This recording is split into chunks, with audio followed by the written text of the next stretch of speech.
Bonjour à vous tous. Tout d'abord, je me présente, je m'appelle Kay Soui, je suis le président de l'association Euromed Eve, puis formateur dans le cadre du programme Erasmus, aussi project manager.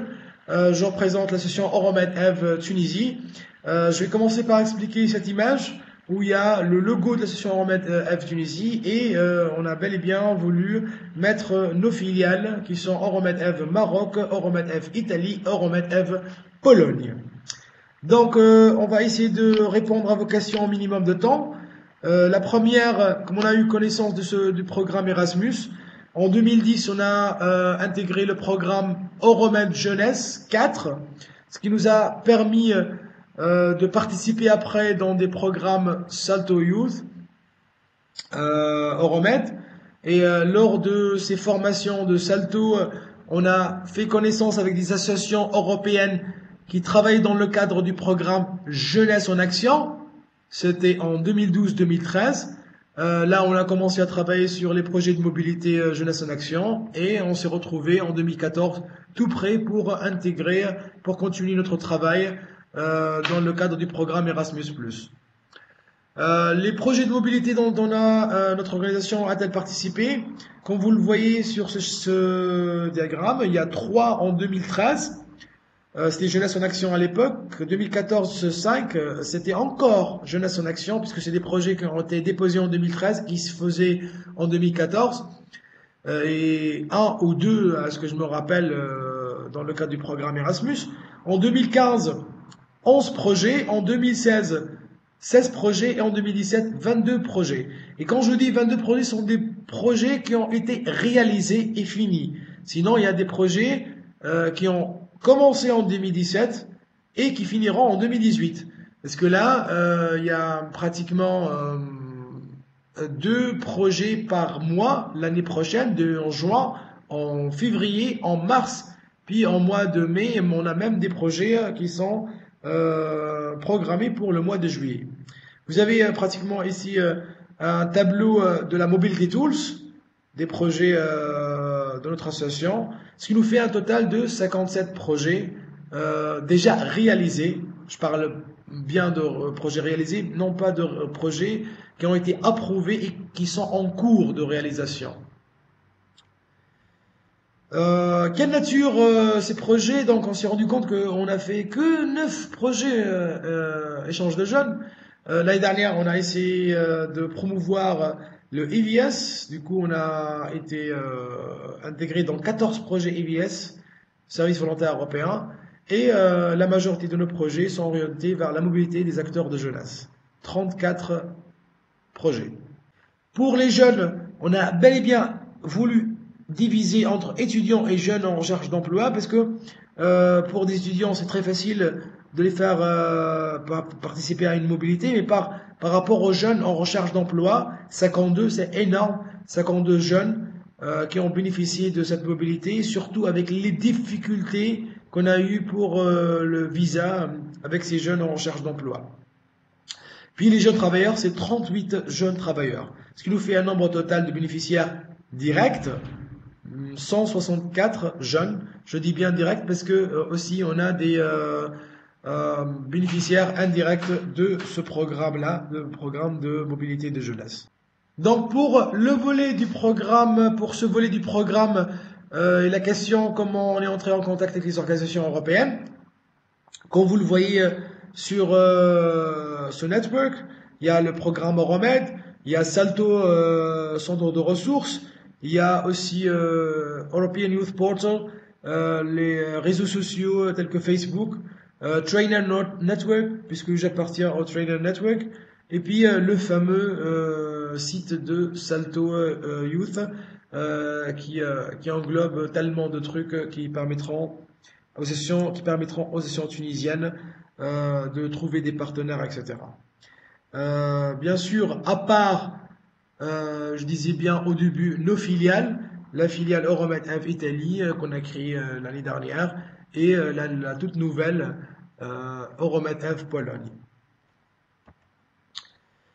Donc, quel est votre rôle dans la préparation des projets, que ce soit lors de la candidature ou lors de la réalisation? Nos tâches pendant les projets dépendaient de l'entente préalable avec nos partenaires. Nous avons cependant préparé nos participants sur toutes les mobilités qu'on a pris part. De par nos compétences et les lieux où les mobilités se déroulent, nous pouvons mettre en œuvre l'organisation logistique et ou la formation pédagogique. Puis là, on a essayé d'être plus clair, plus précis, et on va parler en premier lieu comme étant co-bénéficiaire, ce qu'on appelle partenaire.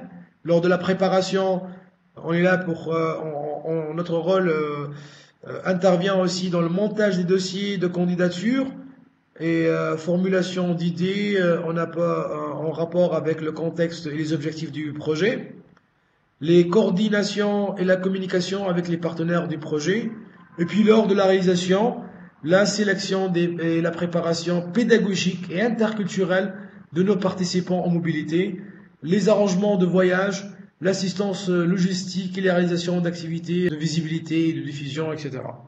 Puis aussi l'implémentation et l'évaluation des activités, sans oublier la dissémination des résultats. Là, en second lieu, c'est co-organisateur. Et on a bel et bien voulu séparer co-bénéficiaire et co-organisateur. Donc, co-organisateur, ça veut dire quoi? Ça veut dire que vous êtes une association d'accueil, et là, vous faites les mêmes tâches, et vous devenez une association d'accueil lorsque le projet est réalisé en Tunisie. Et là, c'est une bonne opportunité pour dire aux associations tunisiennes qui sont présentes avec nous que dans le cadre de Erasmus, il y a la possibilité de déposer les projets en Europe et de les faire ici en Tunisie. Donc, quand vous êtes une association d'accueil, vous faites, comme je viens de dire, vous faites les mêmes tâches, mais aussi il y a la préparation des invitations, s'il y a des jeunes qui ont besoin de visa pour entrer en Tunisie, les arrangements d'hébergement, devis, factures, matériel pédagogique, etc. Et puis il y a autre. Autre, ça fait notre spécialité, puisque nous avons travailleurs de jeunesse compétents, des project managers. Donc là, c'est l'écriture de projet et la coordination. Et c'est pas seulement avec nos filiales à nous en Pologne ou en Italie, parce que comme vous le savez, nous on n'a pas le droit de déposer, mais on a les compétences pour écrire tous les projets bien complets. Donc on écrit les projets, on est convoité aussi par quelques autres associations européennes qui nous demandent d'écrire le projet de A jusqu'à Z. Donc on fait la coordination de tout le projet avec aussi d'autres partenaires. On leur envoie le dossier, ils le déposent, et quand le dossier est approuvé, on continue avec eux dans le processus de l'implémentation, de la réalisation de l'activité elle-même, de l'évaluation, de la dissémination, etc. Comment la coopération se passe-t-elle? Alors, les points positifs, c'est pouvoir monter des projets avec des partenaires à l'échelle européenne et internationale, l'échange de bonnes pratiques avec nos organisations partenaires, puis il y a l'esprit d'équipe, les opportunités de répondre aux besoins communs de nos réalités locales et aussi des besoins de jeunes Tunisiens. Pour les difficultés, il y a les difficultés de procédures administratives et financières entre les pays, et là on a un énorme défi avec les procédures financières qui accablent la jeunesse tunisienne, puisque la jeunesse tunisienne, par exemple, n'a pas le droit de prendre un vol charter. Du coup, on est obligé de prendre un vol régulier, et des fois, ça revient trop cher pour la jeunesse tunisienne. J'ai juste donné un petit exemple, mais sinon, il y a tellement d'exemples à donner dans la rubrique difficultés et procédures administratives et financières. Puis, il y a la nécessité d'organiser des rencontres afin de planifier certains projets.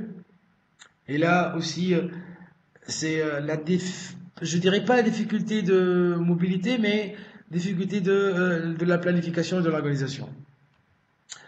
Donc, pour les conseils, les 3 conseils qu'on peut donner, premièrement, c'est le guide du programme. Rassasiez-vous du guide du programme. Le deuxième conseil, c'est la préparation des documents. Il faut aussi connaître les termes techniques, tels que PIF, c'est quoi le PIF, tel que le PIF, le Partner Identification Form. Le mandate, c'est quoi le mandate? Puisque vous aurez à voir vous allez voir que vous allez recevoir des emails. On va vous demander de délivrer votre PIF ou de signer un mandat. Donc, il faut bel et bien connaître ces termes techniques. Troisième conseil, c'est persister. Ne pas baisser les bras lors d'un échec, que ce soit avec à être partenaire ou à monter un projet. Et là, il y a tellement d'associations tunisiennes qui me contactent et disent Caïs, j'ai envoyé tellement de mails mais il n'y a pas de réponse. Eh bien, envoyez jusqu'à que vous aurez votre premier projet. Et puis après, ça sera l'effet de boule de neige avec ces projets-là. Puis quatrième, c'est la préparation. Une bonne préparation des participants avant la réalisation d'une mobilité. C'est très très essentiel et c'est la base de notre travail dans l'éducation non formelle. À éviter, c'est promouvoir la mobilité en tant que voyage touristique. Et là, il faut vraiment s'attarder sur le processus d'apprentissage du jeune, le travail interculturel, l'éducation non formelle et informelle, la mauvaise préparation des participants sur les lois du pays de destination ou même sur les règles du programme Erasmus. Et puis, se centrer sur le profit pécunier. Voilà, je fais mes remerciements à Monsieur Lassad Al-Arfaoui, et puis les représentants de la délégation de l'Union Européenne, et puis sans oublier nos amis, nos chers amis de Club Ali Belawen, Monsieur Sami, Madame Houda et tous les autres, je vous remercie infiniment.